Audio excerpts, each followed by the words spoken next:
Hello everyone, I hope you guys are doing well. Okay, तो इस session में हम लोग वाइब्रेशन को कंटिन्यू करेंगे। प्रीवियस सेशन में हम लोग स्प्रिंग मास सिस्टम को डिस्कस कर रहे थे, अभी उसी को कंटिन्यू करेंगे और इसमें स्टिफनेस पे ज्यादा हमारा फोकस होगा और कुछ इक्विवेलेंट सिस्टम भी समझेंगे कि जैसे शाफ्ट है हमारा, तो किस तरह से स्प्रिंग मास सिस्टम और शाफ्ट सिस्टम है जिसमें कि लॉन्गिट्यूडनल वाइब्रेशन होता है या टॉर्शनल वाइब्रेशन अगर हो रहा है उसमें, तो कैसे वो रिलेटेड है इसके बारे में जानेंगे। तो सबसे पहले स्प्रिंग मास सिस्टम देखते हैं कि हमने अभी तक क्या जाना है। तो आप जानते हैं कि स्प्रिंग मास सिस्टम में ना हम ऑलरेडी कैलकुलेट कर चुके हैं। चलिए, तो मैं आपको बता चुका हूं कि अगर हमारे पास एक स्प्रिंग मास सिस्टम है तो उसमें हमारा differential equation mx double dot के x will be equal to 0। यहां से अगर आप इसको और सिंप्लीफाई कर देंगे, this will be equal to k by M into X is equal to 0 ना। मैंने बताया था k लिखो s लिखो एक ही बात है। तो चलिए, तो इसको हम लोग फिलहाल इस स्टैंडर्ड फॉर्मेट में लिख दे रहे हैं। तो ये हमारा स्प्रिंग मास सिस्टम का था जहां पे हमारी फ्रीक्वेंसी क्या थी, रूट अंडर के बाई एम, या कुछ बुक में मैंने बताया था हम लोग एस बाई एम लिखते हैं। ठीक है, तो दिक्कत नहीं है, यहाँ पे आपको समझ लेना होगा। कहीं कहीं मैं के और एस में इंटरचेंज कर दूंगा, बट समझ लेना है कि दोनों हमारा स्प्रिंग कांस्टेंट ही है। ठीक है, ये इक्वेशन हम लोग जानते हैं, राइट। चलिए, अब अगर इसी सिस्टम को अगर मैं शाफ्ट से रिप्लेस कर दूं तो हमारा कैसे होगा ना, ये समझना बहुत जरूरी है। तो ये जो हमने फिगर बनाया था आप समझ सकते हैं ये किसके लिए है, ये सिंपली स्प्रिंग मास सिस्टम के लिए था। ठीक है, जहां पे स्प्रिंग की जो स्टिफनेस है या जिसे स्प्रिंग कांस्टेंट हम लोग बोलते थे, के या एस से डिनोट करते थे। ठीक है, मास एम है ना। तो यहां पे आपने देखा था कि हमने इक्विलिब्रियम कॉन्सेप्ट लगाया था, वहां पे हमारा ये रिलेशन आया था। ये हम लोग ऑलरेडी डिस्कस कर चुके हैं। ठीक है, तो इस सिस्टम की समझने वाली बात है। इस अगर स्प्रिंग मास सिस्टम की अगर एंगुलर फ्रीक्वेंसी मैं आपसे पूछूं Wn, तो रूट अंडर के बाई एम आसानी से लिख सकते हैं। के क्या है, इसका स्टिफनेस ना, या स्प्रिंग कांस्टेंट बोलते हैं। तो सबसे पहले ना हमें समझना होगा कि स्टिफनेस है क्या। ठीक है, जब तक हम लोग स्टिफनेस को नहीं समझेंगे तब तक हम लोग जो है शाफ्ट सिस्टम में स्टिफनेस को नहीं समझेंगे या टॉर्सनल सिस्टम में स्टिफनेस को हम लोग नहीं समझेंगे। तो अभी हम लोग पहले बेसिक कॉन्सेप्ट में देखते हैं कि स्टिफनेस हमारे लिए क्या है। तो स्टिफनेस को जो डिफाइन मैथमेटिकली किया गया है वो किया गया है फोर्स पर यूनिट डिफ्लेक्शन। अब ये क्या है समझिए ना। तो जब हम किसी भी इलास्टिक मटेरियल पे हम फोर्स अप्लाई करते हैं तो मटेरियल में कुछ डिफॉर्मेशन होता है, राइट। तो अगर उस डिफॉर्मेशन को अगर मैं यूनिट अमाउंट में ले लूं, 1 ले लूं, तब जो मटेरियल रेसिस्ट करेगा या उस मटेरियल को डिफॉर्म करने के लिए जितना एक्सटर्नल फोर्स लगाना पड़ेगा, that will be the stiffness of material. ठीक है, आप बढ़ चुके होंगे मटेरियल साइंस में, तो आप देख सकते हैं ना, P बाय, अगर मैं इसको डिफ्लेक्शन को डेल्टा ले लूं तो that will be your stiffness. ये हमारा इसका मैथमेटिकल कॉन्सेप्ट हो गया। ठीक है, डिफिनेशन चाहे तो आप नोट कर सकते हैं, लिख सकते हैं ना। For unit deflection the amount of force required is known as stiffness, या for unit deflection the amount of force which is resisted by the material, जो रेजिस्टिव फोर्स होगा that will be the stiffness of material. ये generally elastic body में ही होगा। Okay, अब ये जैसे हमारा स्प्रिंग मास सिस्टम है, अगर इस स्प्रिंग मास सिस्टम को मैं रिप्लेस कर दूं शाफ्ट सिस्टम से ना, स्प्रिंग मास सिस्टम को शाफ्ट से अगर बदल दें तो डेफिनेटली वहां भी शाफ्ट भी इलास्टिक मटेरियल है ना, तो वहां भी हमारा कुछ ना कुछ इसी तरह का कॉन्सेप्ट मिलेगा, बिल्कुल मिलेगा। तो अभी हम लोग इसको समझते हैं कि शाफ्ट सिस्टम में इसको हम लोग कैसे देखेंगे। चलिए, तो अभी मैं एक शाफ्ट का एग्जांपल ले रहा हूं ना। हम लोग लॉन्गिट्यूडनल वाइब्रेशन को देखेंगे और वहां पे इस चीज को रिलेट करने की कोशिश करेंगे, then will draw some conclusion. ठीक है, तो मान लेते हैं कि हमारे पास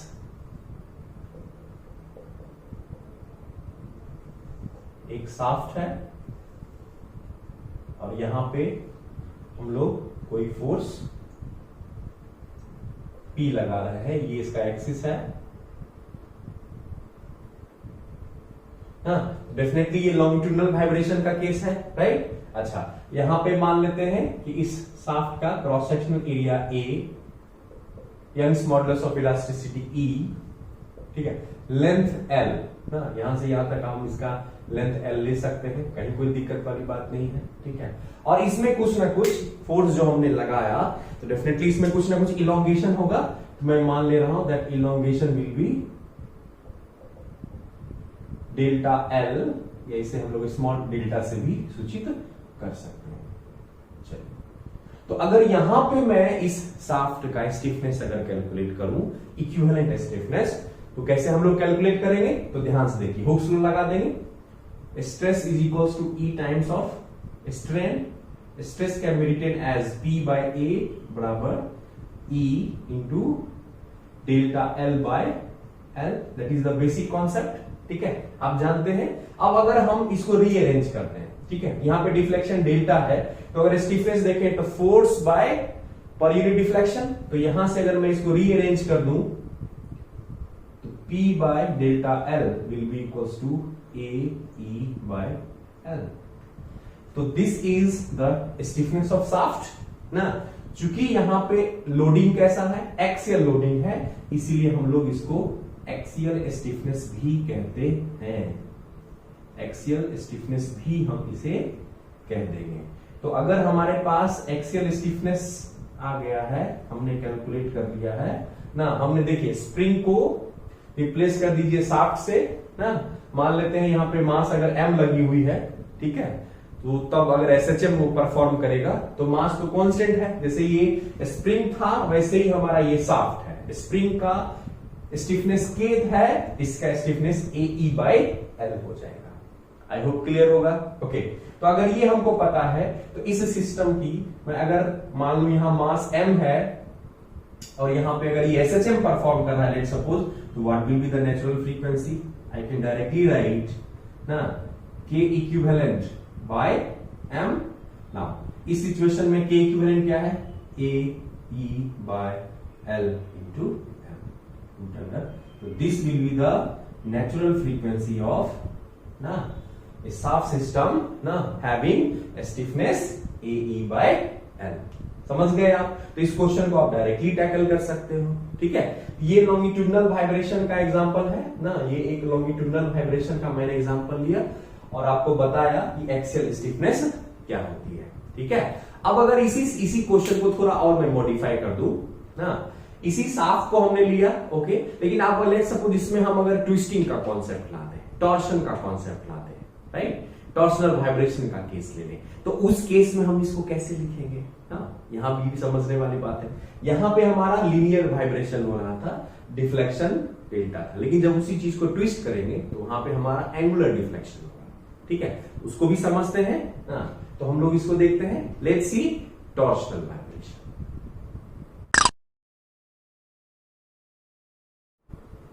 टॉर्शनल वाइब्रेशन में अभी हम लोग इक्विवेलेंट स्टिफनेस को समझेंगे कि इस सिस्टम में स्टिफनेस का क्या रोल है और इस सिस्टम में कैसे हम डायरेक्टली नेचुरल फ्रीक्वेंसी को लिख सकते हैं। हालांकि टॉर्शनल वाइब्रेशन एक सेपरेट टॉपिक है, हम लोग उसको लेटर और डिस्कस करेंगे, बट चूंकि कॉन्सेप्ट हमारा सिमिलर है स्टिफनेस का, इसलिए मैं आपको यहीं पे बता दे रहा हूं, ठीक है।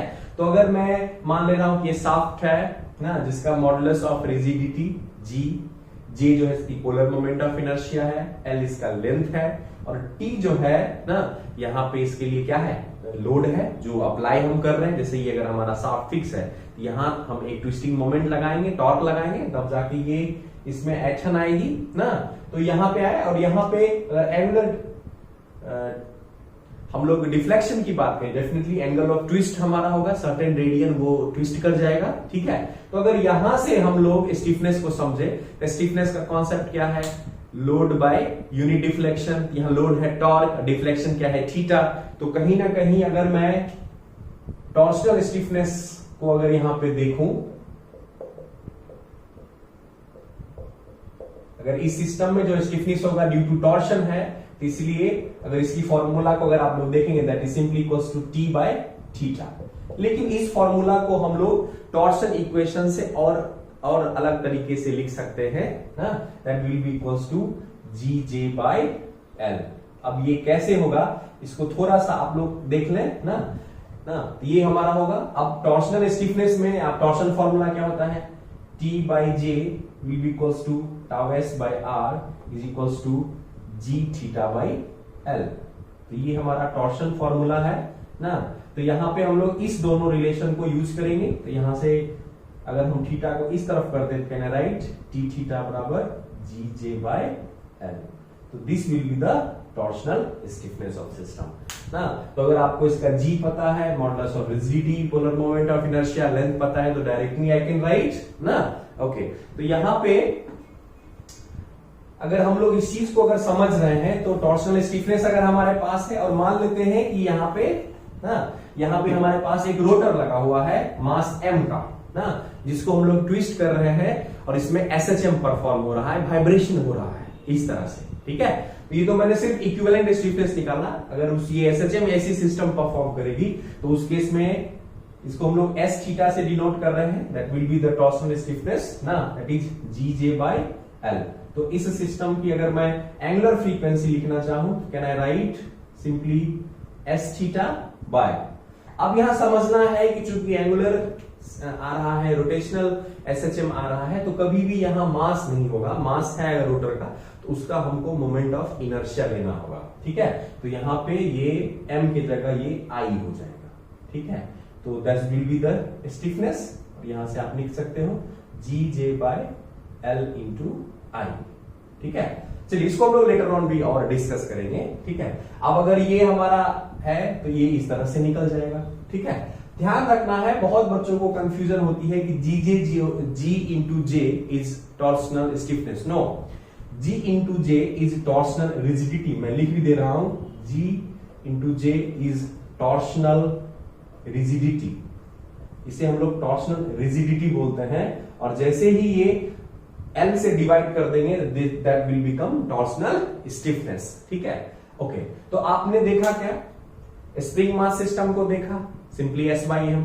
हमने साफ्ट एक्सियल लोडिंग देखी, एक्सियल लोडिंग की वजह से longitudinal vibration, simply AE by L into M. अभी यहां देखा S थीटा बाय आई।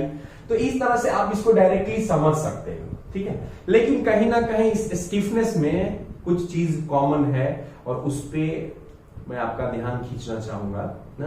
क्या कॉमन है जरा ध्यान से देखते हैं, ठीक है। थोड़ा सा कंक्लूजन पार्ट पे चलते हैं, क्योंकि वही हमारे लिए सबसे इंपॉर्टेंट है और वही आपको एग्जाम में क्वेश्चन भी लेके आएगा। चलिए, पहला जो हमारा ऑब्जर्वेशन है कि अगर आप स्टिफनेस को ध्यान से देखें, चाहे वो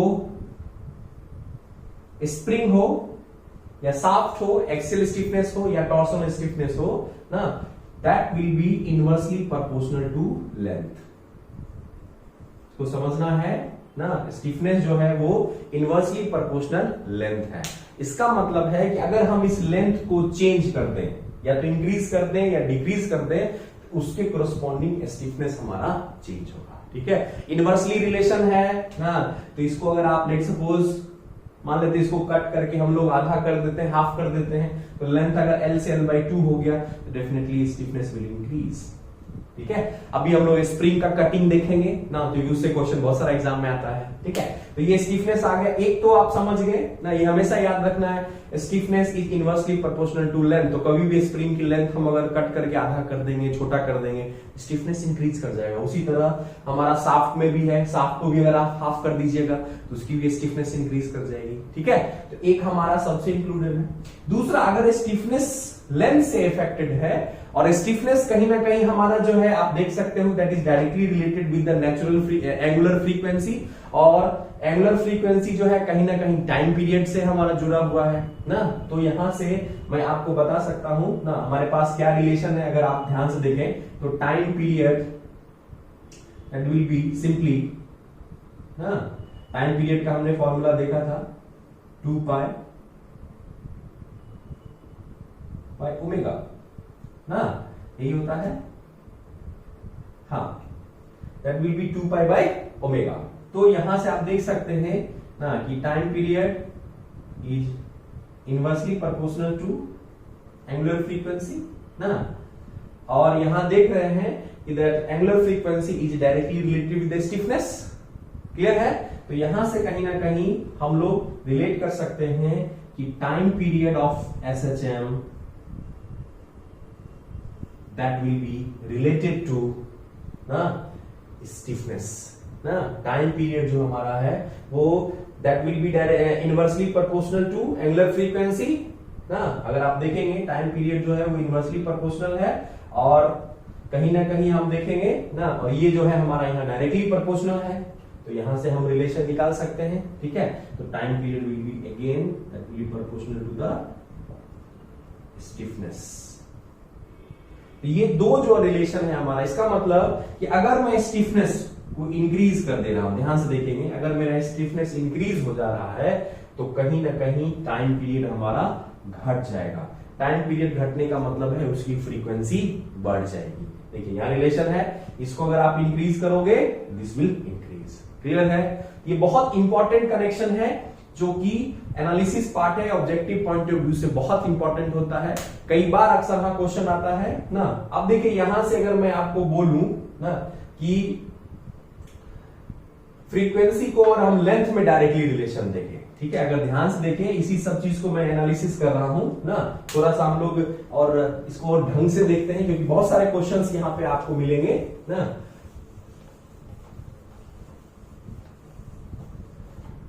अगर इस चीज को समझ लेते हैं ना, यहां पे omega is related with the inversely proportional to the length ना, तो सीधा समझना है कि दोनों में अगर इनवर्सली रिलेशन है स्क्वायर रूट में, ठीक है, तो यहां से अगर मैं इसको लेंथ को डबल करता हूं तो ये फिर डिक्रीज कर जाएगा। तो यहां से आप हमेशा W2 by W1 is equal to root under L1 by L2 आप लिख सकते हैं ना। ऐसे क्वेश्चन के लेंथ को हम लोग दो गुना कर दे रहे हैं, 2 टाइम्स इंक्रीज कर रहे हैं, डिक्रीज कर रहे हैं, तो डायरेक्टली इस रिलेशन का यूज करके यहां से आप ऑब्जेक्टिव क्वेश्चन सॉल्व कर सकते हैं।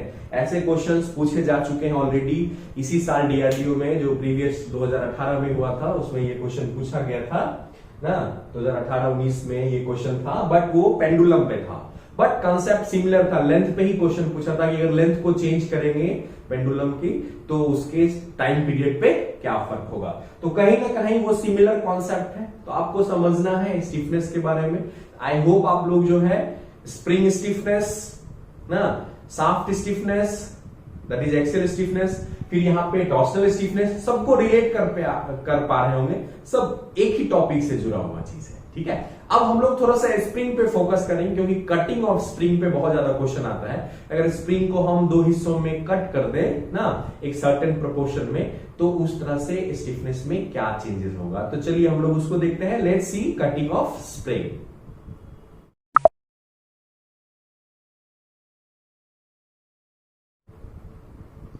अब हम लोग कटिंग ऑफ स्प्रिंग से रिलेटेड क्वेश्चन को समझेंगे कि यहां से कैसे क्वेश्चन आता है, हम लोग टू द पॉइंट जानेंगे और फिर उसमें देखेंगे कि कैसे स्टिफनेस चेंज करता है। आप ऑलरेडी पढ़ चुके हैं ना कि स्टिफनेस और लेंथ में इनवर्सली रिलेशन है, ये तो मुझे क्लियर है कि लेंथ को अगर मैं डिक्रीज करूंगा तो स्टिफनेस इंक्रीज करेगा, या अगर मैं लेंथ को इंक्रीज करता हूं तो स्टिफनेस डिक्रीज करेगा, या वाइस वर्सा, ठीक है।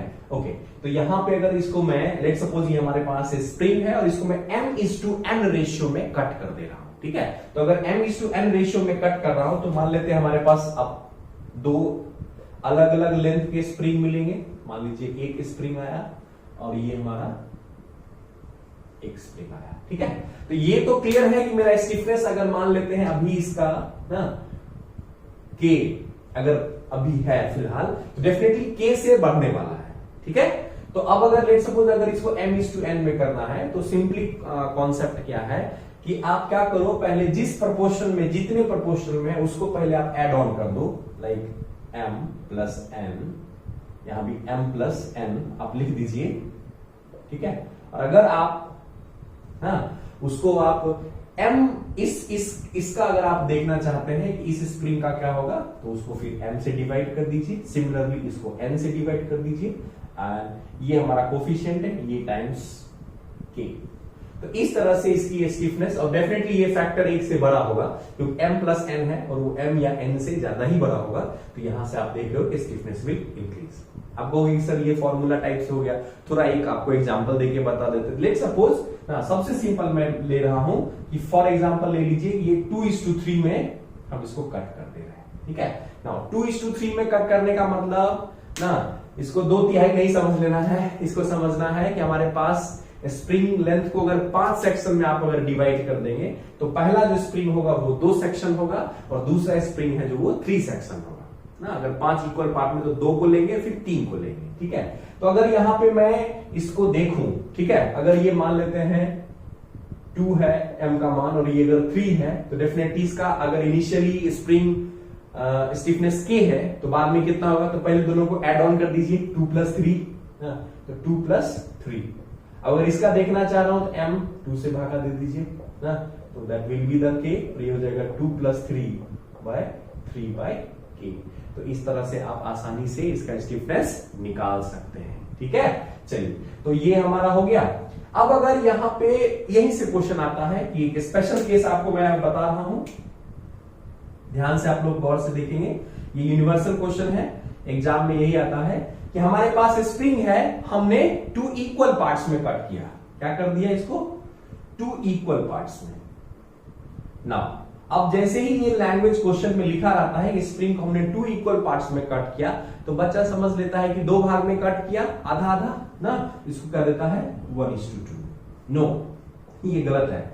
2 इक्वल पार्ट्स कहने का मतलब है हमारे पास स्प्रिंग है, हमने काटा, आधा कर दिया, तो ये जितना है उतना ही दूसरा पार्ट भी है, तो 1:1। तो यहां पे रेशियो जो है 2:1 नहीं होके हमारा क्या हो जाएगा, 1:1।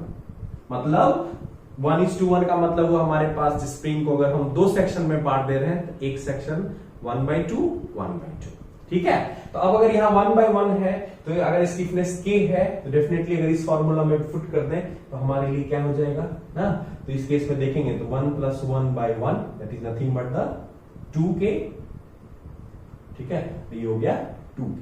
तो समझने वाली बात है, मैंने आपको बताया था stiffness is inversely related with the length. तो आपने लेंथ को क्या कर दिया, हाफ कर दिया, ठीक है। डेफिनेटली स्टिफनेस क्या हो जाएगा, डबल हो जाएगा, ठीक है। समझना है, यही ऑब्जेक्टिव क्वेश्चन आता है बहुत सारे।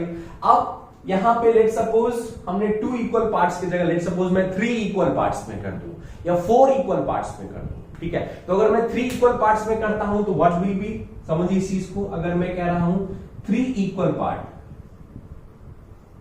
समझिए दैट मीन्स 1:1:1। तो यहां पे समझना होगा ना, 1/3 आप कर दे रहे हो, एक सेगमेंट है पूरा 1/3 1/3 1/3। तो अगर हम 1/2 किया था, 1/2 डबल हुआ, 1/3 करेंगे तो 3 टाइम्स हो जाना चाहिए, ठीक है। ये तो कॉन्सेप्ट हो गया, सिंपल है। लेकिन अगर इसको इस फॉर्मूला में पुट करेंगे 1:1:1, अब देखिए यहां पे PM है, N है और साथ में एक और लेट सपोज हमारा P आ गया, ठीक है। तो कोई बात नहीं है, इस तरह की सिचुएशंस में समझिए, ठीक है, कैसे हम लोग इसको करते हैं। तो अगर मान लेते हैं कि लेट सपोज हमारे पास 3 प्रोपोर्शन में उसको कट करना है, ठीक है। हमारे पास जो स्प्रिंग है इसको 3 प्रोपोर्शन में कट करना है, तो फॉर्मूला अभी भी हमारे पास वही है, ठीक है, अभी भी फॉर्मूला वही है। पहले जितने पोर्शन में है उसको ऐड ऑन कर दीजिए, m + n + p divided by किसका चाहिए, m का चाहिए, दैट टाइम्स ऑफ k।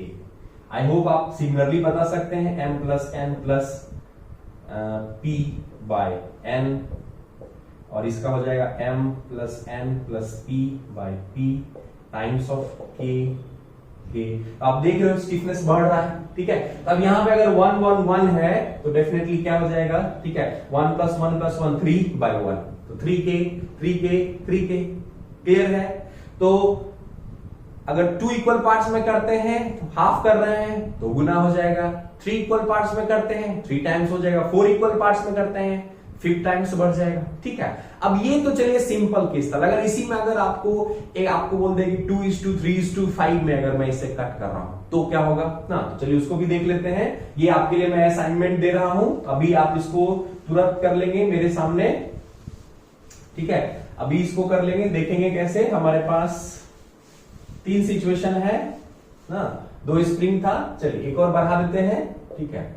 चलिए हमारे पास एक स्प्रिंग है और हम इसको 2:3 और 2:5 2:3 में इसको कट करना है, ठीक है। तो आपसे पूछा गया कि मान लेते हैं इसको कट करके हमने A, B और C 3 स्प्रिंग बनाया, तो बताइए उसका स्टिफनेस क्या होगा, ठीक है। बता सकते हैं 2:3:5 एकदम डायरेक्टली मुझे आप बता सकते हैं, बिल्कुल तुरंत ना, आपके आ जाना चाहिए। MNP है, पहले तो सबको एड ऑन कर देना है। चलिए तो 2 + 3 5 5 5 10, मैं आपको सिंपल समझने के लिए लिख रहा हूं, लेकिन ये आप समझ लेंगे 10, तो 10/2 चाहिए 2, कितना हो गया, that will be our answer 5K।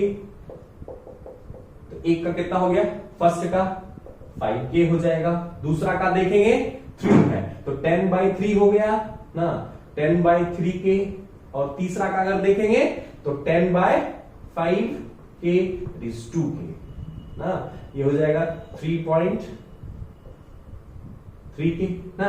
आप देख सकते हैं अलग अलग हम कर सकते हैं, अलग अलग रेशियो में भी अगर आपको देगा, आई होप आप कर लीजिएगा। चलिए ये मैंने आपको सिंपल क्वेश्चन से टफ लेवल तक बता दिया है, अब आपके एग्जाम में जो आ जाए ना, तो समझना है। कंक्लूजन इस टॉपिक का यही है कि आप अगर लेंथ को छेड़छाड़ करोगे, स्टिफनेस चेंज होगा, तो आपकी frequency will change, accordingly time period will also change, ठीक है। ये आपको समझना होगा। चलिए आई होप आप ये टॉपिक आप समझ पा रहे होंगे ना, इस पे क्वेश्चंस आपको मिलेंगे ना, इस पे अभी हम लोग और अभी डिस्कशन करेंगे, ठीक है। तो फिलहाल इस सेशन में हम लोग इतना ही रखते हैं, अगले सेशन में हम लोग जो है बहुत सारे मेथड्स हैं उसके बारे में जानेंगे। एनर्जी मेथड है, फोर्स मेथड है, हमारे पास रेले मेथड है, उसके बारे में हम लोग समझेंगे। और फिर जो है उसके बाद हम लोग टॉर्क मेथड पे फोकस करेंगे, सिंपल पेंडुलम के बारे में जानेंगे, उसकी फ्रीक्वेंसी भी कैलकुलेट करेंगे, और वहां भी लेंथ ऑफ पेंडुलम आती है, तो वहां से भी क्वेश्चन इसी तरह से रिलेटेड होगा, अगर लेंथ को आधा कर देंगे तो क्या होगा। तो अभी ये टॉपिक आपका इस तरह से चलेगा। तो फ्री वाइब्रेशन में भी मैं 2 सेशन और करूंगा, ठीक है, 2-3 सेशन हम लोग और करेंगे। आपको फ्रीक्वेंसी निकालने में आपको एक्सपर्ट होना पड़ेगा, अलग अलग मेथड सीखना होगा, क्योंकि बहुत सारे ऐसे मेथड हैं जो स्पेशलाइज्ड क्वेश्चन में वही मेथड अप्लाई होते हैं, ठीक है। तो ये आप जैसे ही हम लोग सेशन कंप्लीट करेंगे तो आप पूरी तरह से समझ पाओगे। आई होप आपको अच्छा लगा होगा। चलिए ईश्वर करे ऐसे ही मन लगा के पढ़ते रहिए, खुश रहिए, पूरे जोश में रहिए, एकदम अच्छे से पढ़ना है, और बिल्कुल भी चिंता मत करिए, आपका रिजल्ट हमेशा ही अच्छा ही होगा, ठीक है। आप में आत्मविश्वास बस रहनी चाहिए। Okay, thank you.